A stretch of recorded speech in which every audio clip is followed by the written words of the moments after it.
नमस्कार, मैं हूं शशि। आइए झारखंड की टॉप 25 प्रमुख खबर जानते हैं। झारखंड मौसम कई जिलों के तापमान में 2 से 3 डिग्री की बढ़ोतरी। झारखंड की राजधानी रांची समेत राज्य के विभिन्न जिलों में भीषण गर्मी का असर लगातार बढ़ता ही जा रहा है। पिछले 24 घंटे के दौरान राज्य के कई हिस्सों में तापमान में 2 से 3 डिग्री सेल्सियस तक की वृद्धि दर्ज की गई। मौसम विभाग के अनुसार फिलहाल लोगों को गर्मी और उमस से राहत मिलने की संभावना नहीं है और पूरे सप्ताह मौसम शुष्क रहने का भी आसार है। मौसम विभाग की ओर से बुधवार को जारी आंकड़ों के अनुसार रांची के अधिकतम तापमान में पिछले 24 घंटे के दौरान लगभग 2 डिग्री सेल्सियस की वृद्धि दर्ज की गई। वहीं जमशेदपुर और बोकारो में 3 डिग्री और 2 डिग्री की बढ़ोतरी रिकॉर्ड की गई। तापमान में लगातार हो रही वृद्धि के कारण लोगों को दिन भर तेज धूप और उमस भरी गर्मी का सामना करना पड़ रहा है। राज्य में सबसे अधिक तापमान पलामू जिले के डाल्टनगंज में 40 डिग्री सेल्सियस दर्ज किया गया। वहीं सबसे कम तापमान राजधानी रांची के नामकुम क्षेत्र में 20.6 डिग्री सेल्सियस रिकॉर्ड किया गया है। बता दें, मौसम वैज्ञानिकों के अनुसार आगामी दिनों में राज्य के अधिकांश हिस्सों में तापमान सामान्य से अधिक बना रह सकता है। तेज धूप और बढ़ती उमस के कारण लोगों को विशेष सावधानी बरतने की भी सलाह दी गई है। मुख्यमंत्री ने अवैध खनन, ओवरलोडिंग और रेत माफियाओं के खिलाफ कार्रवाई के दिए निर्देश। झारखंड के मुख्यमंत्री हेमंत सोरेन ने राज्य में अवैध खनन, ओवरलोडिंग और बालू माफियाओं के खिलाफ कड़ी कार्रवाई करने के निर्देश दिए हैं। उन्होंने कहा है कि खनिज संपदा राज्य की अमूल्य धरोहर है और इसके संरक्षण के साथ साथ पारदर्शी एवं प्रभावी उपयोग से राजस्व वृद्धि तथा स्थानीय लोगों के हितों को सुनिश्चित किया जा सकता है। मुख्यमंत्री बुधवार को मंत्रालय में खान एवं भूतत्व विभाग तथा भवन निर्माण विभाग की उच्च स्तरीय समीक्षा बैठक को संबोधित कर रहे थे।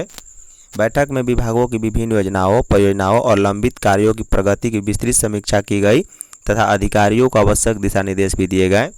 मुख्यमंत्री ने विशेष रूप से अवैध बालू खनन पर चिंता व्यक्त करते हुए आधुनिक तकनीकी आधारित निगरानी तंत्र विकसित करने का निर्देश दिया। उन्होंने कहा है कि अवैध खनन न केवल राज्य को राजस्व का नुकसान पहुंचाता है बल्कि पर्यावरणीय संतुलन और कानून व्यवस्था के लिए भी गंभीर चुनौती उत्पन्न करता है। समीक्षा के दौरान बताया गया है कि राज्य में कुल 820 बालू घाट हैं। इनमें से 376 कैटेगरी 1 घाटों पर पंचायतों के माध्यम से बालू उठाव किया जा रहा है, जबकि 444 कैटेगरी 2 घाटों में से 300 घाटों का ऑक्शन किया जा चुका है।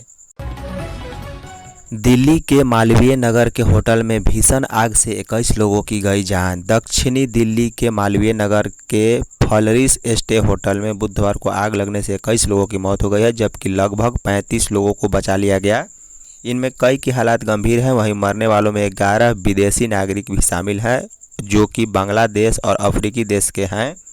दिल्ली फायर सर्विस और स्थानीय लोगों के मुताबिक इस होटल के रेस्टोरेंट में सुबह 8:50 पर आग लगी।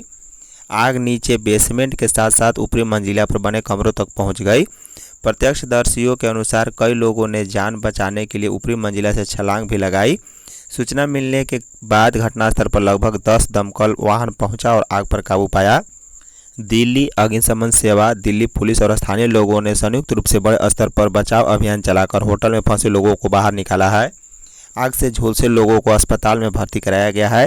जानकारी के अनुसार आग 6 मंजिला इमारत के ग्राउंड फ्लोर पर बने B&B रेस्टोरेंट में लगी है। कुछ देर बाद होटल में ऊपर की तरफ फैल गई। यह होटल दिल्ली के प्रेस एन्क्लेव रोड पर है। नौकरी के नाम पर रिम्स में संगठित लूट। राज्य के सबसे बड़े सरकारी अस्पताल रिम्स में गंभीर भ्रष्टाचार का मामला सामने आया है। आरोप है कि आउटसोर्सिंग व्यवस्था के तहत समानता एजेंसी द्वारा बहाल किए गए 75 से अधिक कर्मियों से नौकरी दिलाने के नाम पर लाखों रुपए की अवैध वसूली की गई है। रिम्स निदेशक को इसकी लिखित शिकायत देकर ACB से जांच कराने की भी मांग की गई। यह खुलासा शासी परिषद के सदस्य संजय सेठ के प्रतिनिधि द्वारा की गई शिकायत से हुआ है। आरोप लगाया गया है कि आउटसोर्सिंग के जरिए विभिन्न पदों पर नियुक्ति दिलाने के बदले अभ्यर्थियों से 1 लाख से 1.5 लाख रुपए तक की राशि वसूली गई। चौंकाने वाली बात यह है कि यह प्रक्रिया अब भी जारी है। शिकायत पत्र की प्रतिलिपि स्वास्थ्य मंत्री, स्वास्थ्य विभाग के वरिष्ठ अधिकारी तथा शासी परिषद के पदाधिकारियों को भी भेज दी गई है। नक्सलियों की खाद्य आपूर्ति बंद करना रहा कारगर। सारंडा जंगल अब पूरी तरह से नक्सल मुक्त हो चुका है। नक्सल मुक्त अभियान का नेतृत्व कर रहे CRPF के IG ऑपरेशन साकेत सिंह ने विशेष बातचीत में ये बातें कही है। इस दौरान साकेत सिंह ने बताया है कि झारखंड में नक्सल और उनकी गतिविधियों के बारे में अभी पूरे राज्य में नक्सलियों को ऐसा कोई ग्रुप नहीं है जिनके पास सिंगल डिजिट से ज़्यादा सदस्य हो। उन्होंने बताया है कि नक्सलियों के पलामू ग्रुप में मात्र 3 नक्सली बचे हैं। इसी तरह गढ़वा और लातेहार के क्षेत्र में भी 3 नक्सली बचे हैं। कुछ दिन पहले चतरा के बॉर्डर पर 5 नक्सलियों हुआ करते थे, जिसमें 4 नक्सली हाल ही में मारे गए। अब मात्र 1 नक्सली बचा हुआ है। वहीं लोहरदगा में भी 1 नक्सली बचा है। झारखंड में चाईबासा को छोड़कर सिर्फ 8 नक्सली हैं। उन्होंने नक्सलियों पर नकेल कसने के लिए जंगलों तक खाद्य सामग्री के सप्लाई चेन को बंद करने पर बताया है कि यह कारगर कदम था। जंगल में आईईडी के कारण उनके फूड सप्लाई चेन को खत्म करने के पीछे यह रणनीति थी कि इस सप्लाई चेन को अगर हम बंद कर देते हैं तो नक्सली खुद जंगल से बाहर आएंगे। झारखंड के शिल्पकारों को सशक्त बनाने पर विशेष ध्यान दें। सीएम हेमंत सोरेन ने बुधवार को उद्योग विभाग के कार्य योजनाओं एवं परियोजनाओं की विस्तृत एवं गहन समीक्षा की है। इस उच्च स्तरीय बैठक में राज्य में उद्योग विकास और निवेश प्रोत्साहन, रोजगार सृजन तथा विभागीय योजनाओं की अद्यतन प्रगति पर व्यापक चर्चा की गई। उन्होंने अधिकारियों को निर्देश दिया है कि औद्योगिक विकास की प्रक्रिया को और अधिक प्रभावी, पारदर्शी एवं परिणामोन्मुख बनाया जाए। उन्होंने कहा है कि राज्य में उद्योग के विकास से आर्थिक गतिविधियों को मजबूती मिलेगी और युवाओं के लिए रोजगार एवं स्वरोजगार के नए अवसर भी सृजित होंगे। बैठक में झारक्राफ्ट की गतिविधियों की समीक्षा करते हुए मुख्यमंत्री ने नवाचार और रचनात्मकता पर विशेष जोर दिया है। उन्होंने कहा है कि बाजार आधारित उत्पाद तैयार किए जाएं, साथ ही उत्पादों के प्रदर्शन एवं बिक्री को पर्यटन स्थलों से जोड़ने के निर्देश दिए हैं। उन्होंने झारखंड की समृद्ध कला एवं संस्कृति से जुड़े उत्पादों को आधुनिक स्वरूप में विकसित करने को कहा। उन्होंने पारंपरिक शिल्पकारों जैसे लौह कर्म, काष्ठ कर्म और कुम्भकारी को सशक्त बनाने पर विशेष जोर दिया है। राष्ट्रीय अध्यक्ष नितिन नवीन के झारखंड दौरे को लेकर भाजपा ने कसी कमर। भाजपा के राष्ट्रीय अध्यक्ष नितिन नवीन के 6 एवं 7 जून को प्रस्तावित 2 दिवसीय झारखंड दौरे की सफलता को लेकर पार्टी ने कमर कस ली है। इसी निमित्त बुधवार को पार्टी मुख्यालय में व्यवस्था समिति की आवश्यक बैठक हुई। इसकी अध्यक्षता आदित्य साहू ने की है। इस बाबत प्रदेश महामंत्री अमर बावरी ने बताया कि राष्ट्रीय अध्यक्ष के 2 दिवसीय झारखंड दौरे को लेकर पार्टी पूरी तरह तैयार है। बुधवार की यह बैठक राष्ट्रीय अध्यक्ष के भावी दौरे को सफल बनाने की रणनीति तैयार करने और उसके क्रियान्वयन को लेकर रखी गई थी। बैठक में उनके दौरे से जुड़ी तैयारियों का बिंदुवार खाका खींचा गया और उसे सफल बनाने के लिए नेताओं के बीच जिम्मेदारियों का बंटवारा भी किया गया। उन्होंने कहा कि राष्ट्रीय अध्यक्ष का पद संभालने के बाद नितिन नवीन का यह उनका पहला झारखंड दौरा है। इस दौरान वे पार्टी के कई कार्यक्रमों, संगठित बैठकों के साथ कई गैर राजनीतिक कार्यक्रमों में भी हिस्सा लेंगे। राष्ट्रीय अध्यक्ष के झारखंड दौरे को लेकर कार्यकर्ताओं में तो भारी उमंग और उत्साह है। उनके झारखंड दौरे से संगठन को ताकत मिलेगी। मुख्यमंत्री सुलझाएंगे जेटेट भाषा विवाद। झारखंड शिक्षक पात्रता परीक्षा जेटेट भाषा विवाद को लेकर बनी उच्च स्तरीय कमेटी की बैठक बुधवार की शाम 4 बजे से प्रोजेक्ट भवन में हुई। वित्त मंत्री राधाकिशन किशोर की अध्यक्षता में हुई बैठक में 7 मंत्री शामिल थे। कमेटी में 2 नए मंत्री शिल्पी नेहा तिर्की और हफीजुल हसन भी शामिल थे। बैठक में मंत्री भी 2 पक्षों में बटे थे। कुछ लोग मगही भोजपुरी को शामिल करने की मांग कर रहे थे तो कुछ लोग इसके विरोध में थे और जेटेट में भाषा संबंधी नीति का निर्धारण कार्मिक प्रशासनिक सुधार तथा राजभाषा विभाग द्वारा 13 मार्च 2023 को अधिसूचित राजपत्र के आधार पर ही किया जाना चाहिए। कमेटी के अध्यक्ष ने बताया है कि अब इस पर फैसला मुख्यमंत्री हेमंत सोरेन ही लेंगे। बता दें कि जेटेट में राज्य की मौलिक भाषाई और सांस्कृतिक पहचान को अक्षुण्ण बनाए रखने के लिए कृषि मंत्री शिल्पी नेहा तिर्की ने भाषा कमेटी के समक्ष अपनी महत्वपूर्ण अनुशंसाएं और अकादमिक तर्क प्रस्तुत किए हैं। उन्होंने स्पष्ट शब्दों में कहा है कि जेटेट केवल एक सामान्य प्रतियोगिता परीक्षा नहीं है, बल्कि यह एक अनिवार्य अर्हता परीक्षा है जो यह सुनिश्चित करती है कि शिक्षक स्थानीय बच्चों की भाषाई, सामाजिक और सांस्कृतिक पृष्ठभूमि को समझकर उन्हें प्रभावी ढंग से शिक्षा दे सकेंगे। धनबाद में गैस रिसाव को लेकर विशेष शाखा ने जताई चिंता। झारखंड पुलिस की विशेष शाखा ने धनबाद के लोयाबाद थाना क्षेत्र में बीसीसीएल की सेंदरा बांस जोड़ा कोयलेरी के 6 नंबर बंद खदाने से हो रही गैस रिसाव को लेकर गहरी चिंता व्यक्त की है। विशेष शाखा के पुलिस अधीक्षक ने इस मामले में डीसी और एसएसपी को पत्र लिखकर प्रशासनिक स्तर पर सतर्कता बरतने और लगातार निगरानी रखने की अपेक्षा की है। खदान से अचानक गैस रिसाव शुरू हुआ था। वर्तमान में भी हल्की मात्रा में गैस रिसाव जारी है। खदान के आसपास का पूरा इलाका पहले से ही अग्नि प्रभावित है। गैस रिसाव के कारण पीट के सामने वाली सड़क के पार बांसजोड़ा लोयाबाद मुख्य सड़क पर दरारें पड़ गई है। विशेष शाखा ने चेतावनी दी है कि भविष्य में जान माल की हानि हो सकती है। दानरो नदी में कचरा देख सकते हुए उपायुक्त। दानरो नदी में बड़े पैमाने पर कचरा फेंके जाने और कई स्थानों पर कचरे में आग लगाए जाने की शिकायतों के बाद उपायुक्त सह जिला दंडाधिकारी पशुपतिनाथ मिश्रा ने बुधवार को स्थल निरीक्षण कर स्थिति का जायजा लिया। निरीक्षण के दौरान नदी के विभिन्न हिस्सों में अवैज्ञानिक एवं लापरवाही पूर्ण तरीके से कचरा फेंका हुआ पाया गया। कई जगहों पर कचरे में आग भी लगी हुई थी, जिससे धुआं निकल रहा था और आसपास के क्षेत्र में प्रदूषण फैलने की आशंका बनी हुई थी। स्थिति को गंभीर मानते हुए डीसी ने गहरी नाराजगी जताई और संबंधित अधिकारियों को तत्काल आवश्यकता कार्रवाई करने का निर्देश दिया है।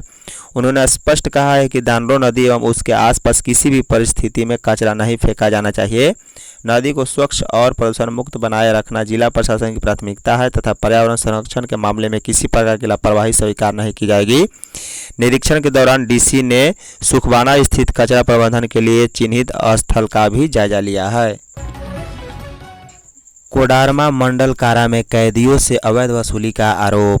कोडरमा मंडल कारा में कैदियों से विशेष सुविधा के नाम पर कैदियों से पैसे वसूले जा रहे हैं। जेल में बंद एक कैदी ने डीसी, एसएसपी, जेल आईजी और मानवाधिकार आयोग को पत्र भेजकर यह आरोप लगाया है। हत्या के एक मामले में जेल में बंद मोकामा के दिलखुश कुमार ने अपने परिजनों के माध्यम से यह पत्र अधिकारियों को भेजा। दिलखुश का आरोप है कि मुलाकात, वार्ड परिवर्तन, इलाज और अन्य मामलों में उससे पैसे की मांग की गई। विरोध करने पर मारपीट की गई और सेल में बंद कर दिया गया। उससे अलग अलग खातों में 3 लाख रुपए भी लिए गए, जिसका भुगतान ऑनलाइन किया गया है। बता दें, शिकायत के साथ परवेज आलम, दीपक राणा सहित कुछ खातों में किए गए यूपीआई भुगतान के स्क्रीनशॉट भी दिए गए। इधर कांग्रेस नेता संतोष यादव ने भी जेल में अवैध वसूली का आरोप लगाया है। पलामू के रामपुर में 30 जून तक धारा 163 लागू। पलामू थाना क्षेत्र के रामपुर गांव में हाल ही में हुए गोलीकांड के बाद उत्पन्न तनावपूर्ण स्थिति को देखते हुए प्रशासन ने पूरे गांव में भारतीय नागरिक सुरक्षा संहिता की धारा 163 के तहत निषेधाज्ञा लागू कर दी है। यह आदेश 3 जून से लेकर 30 जून 2026 तक प्रभावी रहेगा। सदर एसडीओ मेदिनीनगर सुलोचना मीना द्वारा जारी आदेश में कहा गया है कि 23 मई को रामपुर में जमीन विवाद को लेकर हुई गोलीबारी की घटना में एक व्यक्ति की मौत हो गई थी, जबकि 4 लोग घायल हुए थे। इस मामले में चैनपुर थाना कांड संख्या 124/2026 के तहत 17 नामजद और 25 अज्ञात लोगों के खिलाफ प्राथमिकी दर्ज की गई है। गैंगस्टर प्रिंस खान के नाम पर होटल कारोबारी से 50 लाख की मांग। राजधानी रांची के गैंगस्टर प्रिंस खान के नाम पर रांची के एक बड़े होटल कारोबारी फिराया लाल चौक स्थित जलजोंगा रेस्टोरेंट के मालिक मिहिर घोष से 50 लाख की रंगदारी मांगने का मामला प्रकाश में आया है। मामले में मिहिर घोष ने लोअर बाजार थाना में बुधवार को प्राथमिकी दर्ज कराई है। पुलिस मामले की जांच में जुट गई। सिटी एसपी पारस राणा ने कहा है कि जलजोंगा रेस्टोरेंट के मालिक से 50 लाख रुपए की रंगदारी प्रिंस खान के नाम पर मांगी गई है। प्राथमिकी दर्ज कर ली गई है, साथ ही पुलिस अनुसंधान में जुट गई। कारोबारी ने थाने में दिए आवेदन के माध्यम से बताया है कि उसके व्हाट्सएप चेक करने के दौरान अनजान विदेशी नंबर से धमकी भरा संदेश आया था। सदर हॉस्पिटल झारखंड का पहला मुस्कान सर्टिफाइड अस्पताल बना। सदर अस्पताल रांची को राष्ट्रीय स्वास्थ्य मिशन के तहत प्रतिष्ठित मुस्कान क्वालिटी सर्टिफिकेशन का प्रमाण पत्र मिल गया है। इसके साथ ही अस्पताल झारखंड का पहला सरकारी अस्पताल हो गया है जिसे राष्ट्रीय स्तर का सम्मान मिला है। National health systems resource centre नई दिल्ली ने अस्पताल को भेजे पत्र में बताया है कि दिल्ली से आई 29 और 30 अप्रैल के टीम ने इसका आकलन किया था।